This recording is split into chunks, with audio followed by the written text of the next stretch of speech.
L'objectif du projet Matrice est de permettre à des étudiants, à partir d'une idée, de fabriquer un projet de prototype innovant.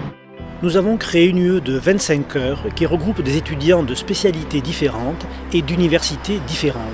L'essentiel de la formation se déroule au Fab Lab Artilect, qui est un lieu clé de la fabrication numérique toulousaine, ce qui permet aux étudiants d'avoir accès aux compétences de cette même communauté. Les 3 projets les plus prometteurs sont sélectionnés par le Starter. Le Starter, c'est le prix incubateur de la mêlée numérique, la mêlée numérique étant le think tank de l'économie numérique à Toulouse.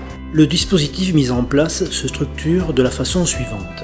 Dans un premier temps, en présentiel, nous présentons le module et constituons des groupes pluridisciplinaires composés d'étudiants en droit du numérique, management de projets numériques ou autres. Chaque groupe en présentiel choisit son projet.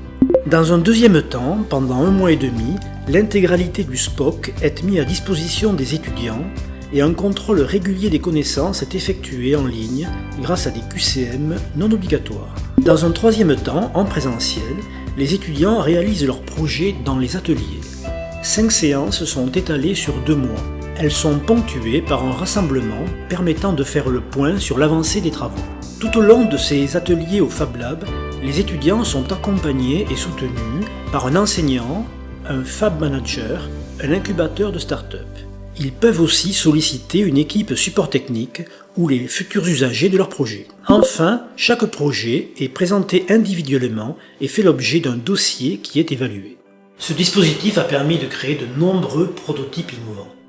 Grâce aux ateliers en Fab Lab, nous avons pu développer certaines compétences comme la programmation Arduino, la modélisation 3D, la maîtrise des outils d'impression 3D. Et donc nous avons confectionné un bracelet connecté qui permet d'optimiser les consultations médicales. Donc ce bracelet est composé d'une carte Arduino, aussi de certains capteurs comme par exemple le cardio-fréquence-mètre, l'accéléromètre sur la version de base qui permet donc au médecin d'avoir un suivi lorsqu'il ne consulte pas son patient sur une longue durée. Pour obtenir plus d'informations sur le dispositif, vous pouvez échanger avec l'équipe porteuse du projet, consulter la documentation associée à cette vidéo, ainsi que la liste des conseillers pédagogiques de votre établissement.